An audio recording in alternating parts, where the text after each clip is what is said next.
बात बंगाल की है। बंगाल में दीदी वर्सेस दो भाईजान 2026 के बंग जंग में ये नया चैप्टर आज जुड़ गया है। खुद को बंगाल के ओवैसी कहने वाले हुमायूं कबीर और असदुद्दीन ओवैसी के गठबंधन का एक नया चैप्टर खुला है। मुर्शिदाबाद में नई बाबरी मस्जिद की बुनियाद रखने वाले हुमायूं कबीर के साथ एआईएमआईएम के असदुद्दीन ओवैसी ने चुनावी गठजोड़ की नींव रखी है। अब इस बुनियाद पर बंगाल चुनाव में किसके लिए जीत का महल खड़ा होगा और कौन हार के खंडरों में जाएगा, ये तो चुनाव के बाद 4 मई को पता चलेगा। लेकिन ओवैसी के इस ऐलान के बाद ममता बनर्जी कैसे दो तरफा चक्रव्यूह में घिर गई हैं, सबसे पहले इसकी एक झलक देख लीजिए।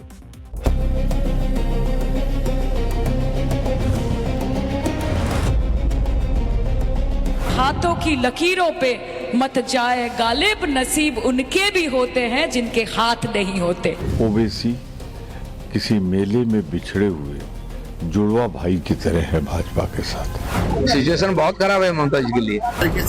इस बार बंगाल में सनातनी सरकार। हुमायूं कबीर के साथ ओवैसी साहब का जाना मेरी समझ में नहीं आता। ममता बनर्जी को उखाड़ फेंकने वाला है जनता। हवाई चप्पल सफेद साड़ी, एक दीदी पूरे भाजपा में भारी। देखना दिलचस्प होगा कि इस बार ममता भारी पड़ती है या उनके खिलाफ दो तरफ से हुई व्यू रचना भारी पड़ती है। ममता बनर्जी के खिलाफ पहली व्यू रचना बीजेपी ने की है, हिंदू वोट बैंक के ध्रुवीकरण वाली।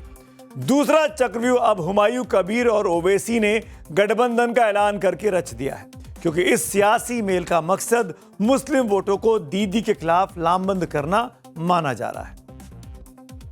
अब इसे इत्तेफाक तो नहीं कहा जा सकता कि हैदराबाद में असदुद्दीन ओवैसी हुमायूं कबीर की पार्टी आम जनता उन्नयन पार्टी के साथ गठबंधन का ऐलान करते हैं। वहीं दूसरी ओर कोलकाता में बीजेपी के नेता और बंगाल विधानसभा में नेता प्रतिपक्ष शुभेंदु अधिकारी पूजा करने के लिए कालीघाट मंदिर पहुंचते हैं, तो वहीं मुख्यमंत्री ममता बनर्जी ईद के मौके पर नमाज में शामिल होती हैं।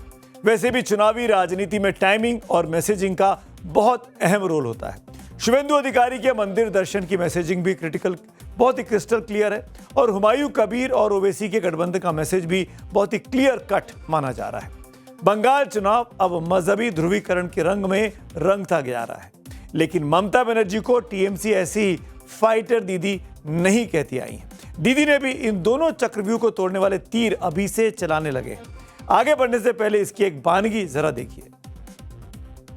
टुकड़ाएगा जो हमसे टुकड़ाएगा, जो हमसे टुकड़ियाए जाओ।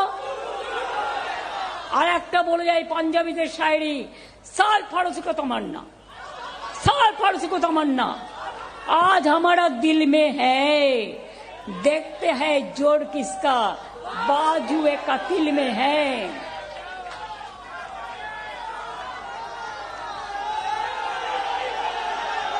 मुद्दा लाख बुरा चाहे तो क्या होता है, वही होता है जो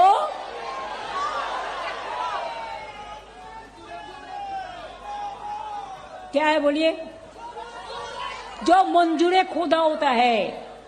माँ दुर्गार कथा बोली, ओम सर्वमंगल मंगल्ये शिवे सर्वार्थ साधिके शरण्ये त्र्यंबके गौरी नारायणी नमस्तुते सृष्टि स्थिति विनाशनं शक्तिभूते सनातनी गुणश्रयी गुणमयी नारायणी नमस्तुते।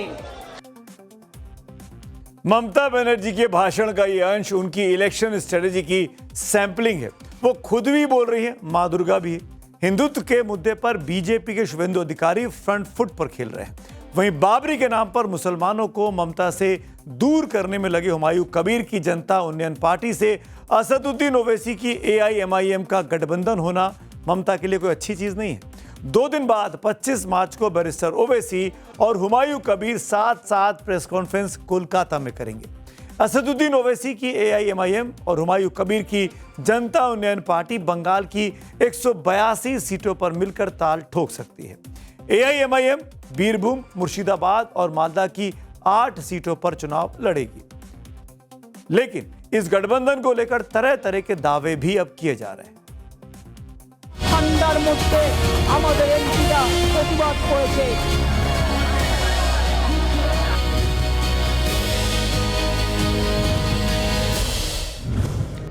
बनर्जी का बंगाल बना नया इलेक्शन साइट।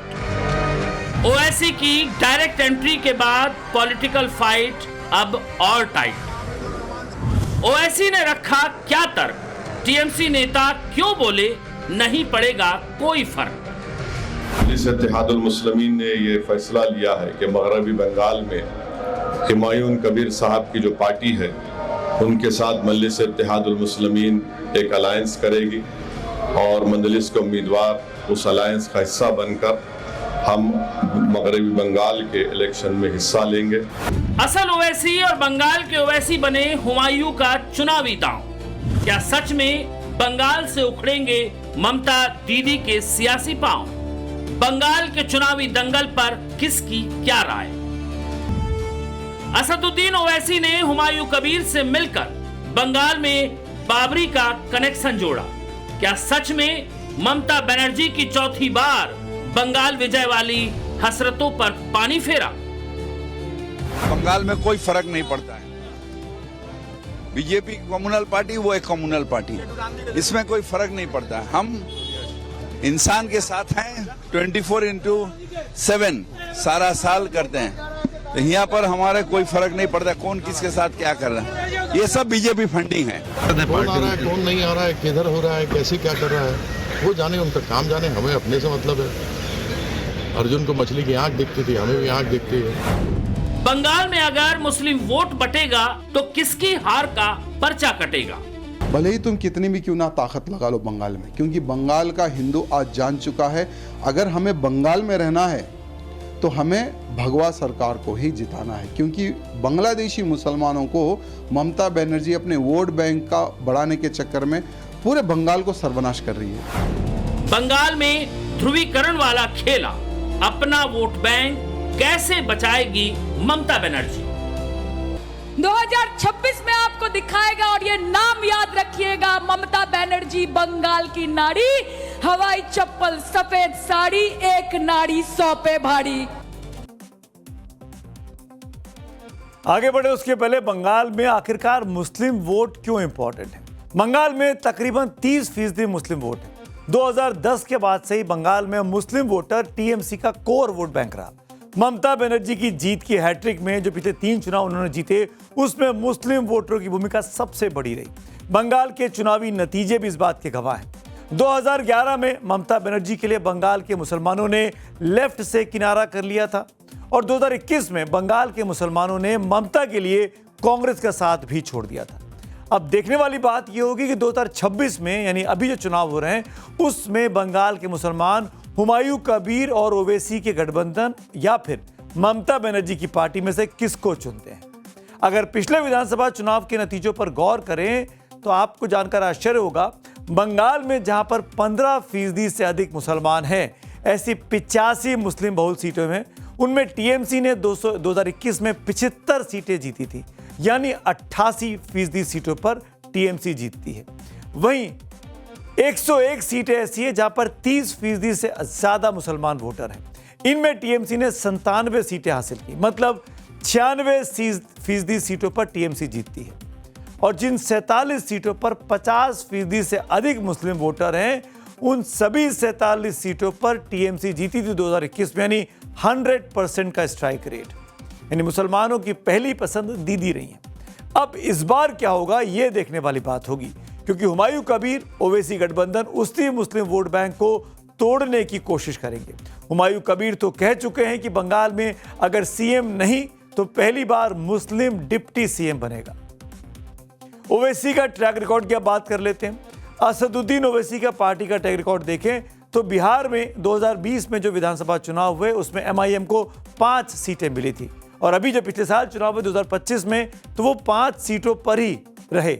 वहीं बंगाल में अगर बात की जाए, ओवैसी की पार्टी ने पिछली बार यानी 2021 में 6 सीटों पर चुनाव लड़ा था और 1 सीट भी वो नहीं जीत पाए थे। वजह यह माना गया कि बंगाल में मुस्लिम वोटर टैक्टिकल वोटिंग करता है, यानी उसकी पहली प्राथमिकता बीजेपी को हराने की रहती है, ना कि नए विकल्प को आजमाने की। इसीलिए टीएमसी अभी भी खुद को मुसलमानों की सेफ चॉइस मान रही है। साथ ही ममता बनर्जी ने अपने चौतरफा काउंटर गेम प्लान को भी जमीन पर अब उतार दिया है। कैसे, समझिए इसको। दीदी ने एक तरफ इमाम, मुअज्जिनों और हिंदू पुरोहितों का भत्ता चुनाव के ठीक पहले बढ़ा दिया। दूसरी ओर वो सेक्युलर नैरेटिव मजबूत करने की कोशिश कर रही हैं। तीसरी ओर बंगाल के वोटरों में बीजेपी को बड़ा खतरे के तौर पर दिखाने में जुटी हुई है कि वो आएंगे तो तोड़ देंगे। साथ ही हिंदू वोट के लिए भी वो सॉफ्ट हिंदुत्व की राह पर निकल चुकी है। कई सारे मंदिरों का उद्घाटन कर चुकी है, कई सारे का शिलान्यास कर रही है। अगर ओवैसी की बात की जाए तो ओवैसी की पार्टी क्या कह रही है ये भी अब आपको दिखाएंगे। अब ओवैसी को साथ लेकर हुमायूं कबीर की सियासी हसरत तो यही है कि बंगाल में मुसलमानों के लिए टीएमसी का विकल्प वो बने, लेकिन ममता बनर्जी की हर मुमकिन कोशिश होगी कि ऐसा हरगिज ना हो। वहीं बंगाल के मुस्लिम वोटों पर फुरफुरा शरीफ का भी गहरा असर माना जाता है। फुरफुरा शरीफ दरगाह के पीरजादा तोहा सिद्दीकी का सपोर्ट ममता बनर्जी को अभी तक रहता आया है, लेकिन उनके भाई हैं नौशाद सिद्दीकी जो कि एक अलग पार्टी आईएसएफ बनाकर पश्चिम बंगाल की 23 विधानसभा सीटों के लिए उम्मीदवारों की घोषणा कर चुके हैं। ये ऐलान सीपीआई-एम के साथ गठबंधन वाली बातचीत के बीच किया गया। इसकी इनसाइड स्टोरी क्या है, इसे हमारे सहयोगी पूजा मेहता से समझ लेते हैं। और फुरफुरा शरीफ जिस पार्टी को अपना समर्थन दे दे, मान लीजिए कि उस पार्टी की उस चुनाव में जीत लगभग जो है निश्चित है। 2011 में जब ममता बनर्जी चुनाव जीती विधानसभा का, तब कहा जाता है कि फुरफुरा शरीफ के पीरजादा तोहा सिद्दीकी ने ऐलान कर दिया था कि वो ममता बनर्जी को अपना समर्थन देंगे। ठीक 2021 के विधानसभा चुनाव से पहले एक और पीरजादे फुरफुरा शरीफ के अब्बास सिद्दीकी ने ऐलान कर दिया था कि वो ममता बनर्जी का विरोध करते हैं और तृणमूल कांग्रेस का विरोध करते हैं, और अब जो है अपनी एंट्री पॉलिटिक्स में करेंगे और एक नई पार्टी को फ्लोट भी करेंगे। उसके बाद 2021 से ठीक चुनावों से पहले एक नई पार्टी का जो है फॉर्मेशन हुआ, उसे फ्लोट किया गया और उसे इंडियन सेक्युलर फ्रंट का जो है नाम दिया गया। लेकिन अब्बास सिद्दीकी जो है उस पार्टी से थोड़ा हटकर रहे और अपने भाई नौशाद सिद्दीकी को जो है उस पार्टी को लीड करने के लिए कहा। बंगाल का चुनाव पूरे उफान पर है।